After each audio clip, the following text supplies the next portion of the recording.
Breaking news phone tapping case దర్యాప్తులో SIT వేగం పెంచుతున్న వేళ కీలక పరిణామం చోటు చేసుకుంది. ట్యాపింగ్ కేసులో హరీష్ రావు విచారణకు అనుమతించాలంటూ సుప్రీంకోర్టులో తెలంగాణ ప్రభుత్వం పిటిషన్ వేసింది. తాజా పరిణామాలతో ఈ కేసు బీఆర్ఎస్ నేతల మెడకు చుట్టుకోబోతున్నట్టు కనిపిస్తోంది. మరికొంతమంది రాజకీయ నాయకులకు నోటీసులు ఇచ్చి సిట్ విచారణకు పిలిచే అవకాశం ఉంది. హరీష్ రావును విచారణ చేసేందుకు అనుమతి ఇవ్వాలన్న పిటిషన్పై ద్విసభ్య ధర్మాసనం విచారణ చేయబోతోంది.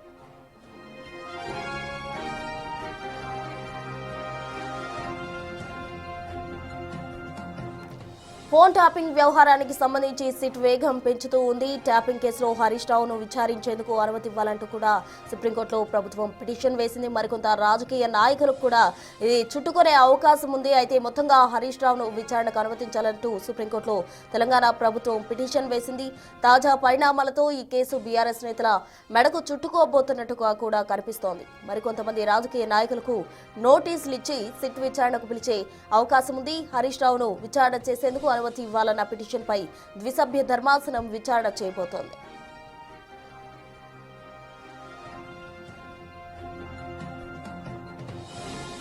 ఇదే అంశానికి సంబంధించి పూర్తి వివరాలు మా ప్రతినిధి శివ ఢిల్లీ నుంచి లైవ్ ద్వారా అందిస్తారు. శివ, చెప్పండి, ఫోన్ ట్యాపింగ్ వ్యవహారానికి సంబంధించి కూడా హరీష్ రావును విచారించేందుకు అనుమతి ఇవ్వాలంటూ తెలంగాణ ప్రభుత్వం అయితే సుప్రీంకోర్టును ఆశ్రయించింది. పూర్తి వివరాలు ఏంటి?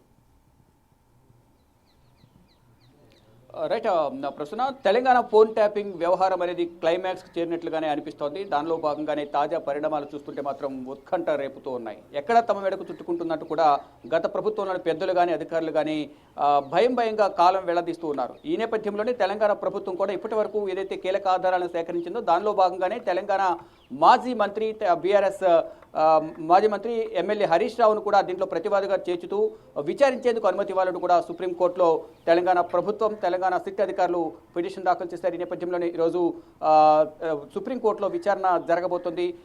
బివి నాగరత్నంల ద్విసభ్య ధర్మాసనం ఈరోజు దీనిపై విచారణ జరపనుంది. అయితే గతంలో అనేక మార్లు దీనికి సంబంధించి వివరాలు సేకరించారు. మొదట 2024 డిసెంబర్ 1వ తేదీన రియల్ ఎస్టేట్ వ్యాపారి చక్రధర్ గౌడ్ అటు హరీష్ రావు పైన పంజగుట్ట పోలీస్ స్టేషన్లో ఫిర్యాదు చేశారు. తన ఫోన్ను ట్యాప్ చేశారు. అప్పుడు ఉన్న రాధాకృష్ణరావు చేత ఫోన్ ట్యాప్ చేయించారనేది కూడా ప్రధానంగా చక్రధర్ గౌడ్ ఫిర్యాదు నమోదు చేసిన నేపథ్యంలో ఆ సందర్భంలోనే హరీష్ రావుకు సంబంధించిన పిఏ వంశీకృష్ణతో పాటు మరో ముగ్గురిని అదుపులో తీసుకున్నారు. అదే సమయంలో తనను కూడా ఎక్కడ అరెస్ట్ చేస్తారనే భయంతో హరీష్ రావు తెలంగాణ హైకోర్టును డిసెంబర్ 4వ తేదీన ఆశ్రయించారు. తర్వాత డిసెంబర్ 24వ తేదీన ఎటువంటి ఆధారాలు లేవు, ఫోన్ ట్యాప్ చేశారు అని నిరూపించడానికంటూ కూడా హరీష్ రావు ఏదైతే క్వాష్ చేయాలని పిటిషన్ దాఖలు చేశారో ఆ పిటిషన్ను తెలంగాణ హైకోర్టు వాదనలు ప్రతివాదులు ఉన్న తర్వాత ఎఫ్ఐఆర్ను క్వాష్ చేశారు. తర్వాత ఇప్పుడు నేరుగా ప్రభుత్వమే హరీష్ రావుకు సంబంధించిన ఆధారాలన్నీ కూడా మా దగ్గర ఉన్నాయి. గత ప్రభుత్వ హయాంలో 10 సంవత్సరాల కాలంలో అనేక మంది ఫోన్లు ట్యాప్ చేశారు అనేది కూడా మా దగ్గర ఆధారాలు ఉన్నాయి కాబట్టి ప్రతివాదిగా చేర్చుతూ సుప్రీంకోర్టులో పిటిషన్ దాఖలు చేశారు. దానికి సంబంధించి విచారణకు అనుమతి ఇవ్వాలని కూడా సుప్రీం ధర్మాసనాన్ని ఆశ్రయించిన నేపథ్యంలో ఈరోజు వాదులు వినబోతున్న 4వ కోర్టులో ఈ విచారణ అనేది జరగబోతోంది. ఇటు రాధాకృష్ణరావు మరోవైపు హరీష్ రావు ఇద్దరికి సంబంధించి ప్రధానంగా ఇప్పుడు సుప్రీంకోర్టును ఆశ్రయించిన నేపథ్యంలో గతంలో రాధాకృష్ణన్ దీనికి సంబంధించి ఫోన్ ట్యాపింగ్ చేశారు హరీష్ రావు ఆదేశాలతో అనేది ప్రధానంగా గతంలో చక్రధర్ గౌడ్ పిటిషన్ ఎఫ్ఐఆర్ నమోదు చేసిన నేపథ్యంలో హరీష్ రావు సంబంధించిన వంశీకృష్ణను కొంతమందిని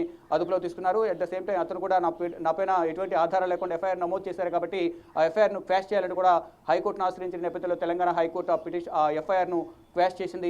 తర్వాత చక్రధర్ గౌడ్ సుప్రీంకోర్టు కూడా వచ్చారు. కానీ గతంలో బెలాయం త్రివేది ధర్మాసనం కూడా ఎటువంటి ఆధారాలు లేని నేపథ్యంలో ఆ పిటిషన్ క్వాష్ చేశారు. ఇప్పుడు తెలంగాణ ప్రభుత్వమే నేరుగా కీలకమైన ఆధారాలు సేకరించి సుప్రీంకోర్టుకు వచ్చిన నేపథ్యంలో ఇప్పుడు తెలంగాణ ప్రభుత్వం దాఖలు చేసిన పిటిషన్కు సంబంధించి సుప్రీం ధర్మాసనం ఎటువంటి ఆదేశాలు ఇస్తుందనేది కూడా చూడాల్సి ఉంది.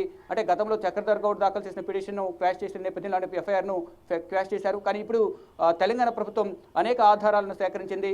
ఇటీవల ఎస్ఐబి మాజీ చీఫ్ ప్రభాకర్ రావును 14 రోజుల పాటు సుప్రీంకోర్టు అనుమతితో విచారించారు. దీనికి సంబంధించి నివేదికను కూడా జనవరి 16వ తేదీన ఎటువంటి విషయాలను రాబట్టారు, ఎవరెవరి పేర్లను విచారణలో భాగంగా తను తెలియజేశారు, ఎవరి ఆదేశాలతో ఫోన్ ట్యాపింగ్ చేశారు అనే అంశాలపై కూడా ప్రధానంగా ఒక నివేదికను కూడా ఇప్పటికే సిట్ అధికారులు తయారు చేశారు. దాన్ని జనవరి 16వ తేదీన అంటే ఈ నెల 16వ తేదీన సుప్రీం ధర్మాసనం ముందు సమర్పించబోతున్నారు. అయితే ఇప్పుడు ఈ క్లైమాక్స్కు చేరిన నేపథ్యంలో దీంట్లో ఎవరెవరు ఉన్నారు? మొదటి నుంచి కూడా ఇటు బీఆర్ఎస్లో కీలక నేతలు మరి ముఖ్యంగా కేసీఆర్ ఫ్యామిలీ వైపు అందరి వేళ్లు చూపిస్తున్నాయి. వారి ఆదేశాలతోనే ఈ ఫోన్ ట్యాపింగ్ సంబంధించి కూడా కార్యక్రమం అంతా కూడా జరిగింది. వారే వెనుకుండి నడిపించారు.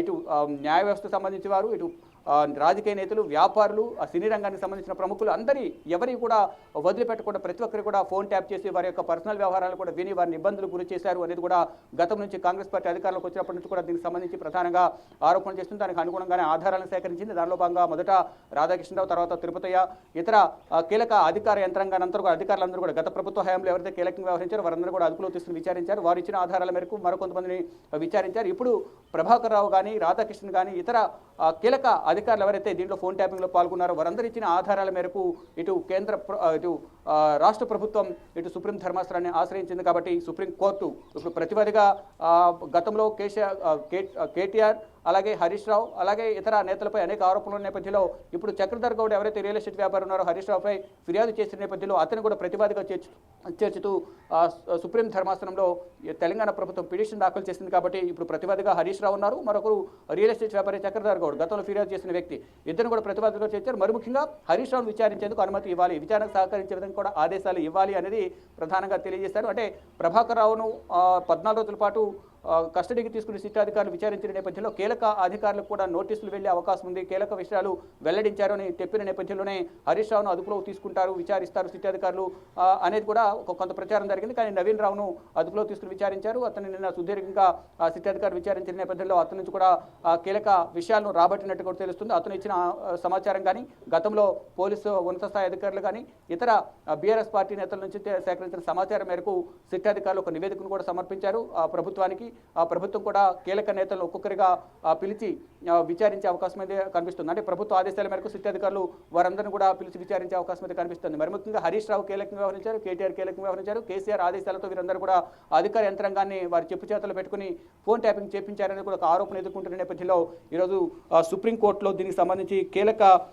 విచారణ అయితే జరగబోతోంది. అయితే దీనికి సంబంధించి ఈ తాజా పరిణామాలు మాత్రం బీఆర్ఎస్ నేతల్లో మాత్రం గుబులు పుట్టిస్తోంది. ఏం జరగబోతోంది, భవిష్యత్తులో ఎటువంటి ముందడుగు తెలంగాణ ప్రభుత్వం ఏమవుతుంది, సిట్ అధికారులు ఎవరెవరికి నోటీసులు ఇస్తారు, ఒకవేళ అధికారులకు నోటీసులు ఇస్తే వారు ఎవరి పేర్లు చెప్పబోతున్నారు, అంటే ప్రభుత్వానికి సంబంధించిన కీలక నేతలు దీంట్లో ఇన్వాల్వ్ అయి ఉన్న నేపథ్యంలో కీలక నేతలకు ఎవరెవరు సహకరించారు అనేది కూడా ప్రధానంగా ఇప్పుడు ఈ సుప్రీంకోర్టులో జస్టిస్ బివి నాగరత్నం అలాగే భుయాన్ ద్విసభ్య ధర్మాసనం దీనికి సంబంధించి విచారణ చేయబోతోంది. అయితే 18వ కోర్టులో 4వ కోర్టులో 18వ నెంబర్గా ఈ కేసు లిస్ట్ అయింది. కాబట్టి మధ్యాహ్నం లోపే అంటే 1 గంట లోపే దీనిపై విచారణ పూర్తయి దీనికి సంబంధించి ఒక నిర్ణయం అయితే సుప్రీం ధర్మాసనం తీసుకునే అవకాశం అయితే కనిపిస్తుంది. మొత్తంగా చూసుకుంటే ఈ ఫోన్ ట్యాపింగ్ వ్యవహారం గత 10 సంవత్సరాల కాలంలో తెలంగాణ ప్రభుత్వం గత ప్రభుత్వ హయాంలో బీఆర్ఎస్ ప్రభుత్వ హయాంలో ఎవరెవరు ఫోన్లు ట్యాప్ చేశారు ఏంటి అనేది కూడా ఆధారాలను కూడా ఆ సిట్ అధికారుల దగ్గర ఉన్న నేపథ్యంలో ఇప్పుడు సుప్రీంకోర్టు ఇచ్చిన సమాచారం మేరకు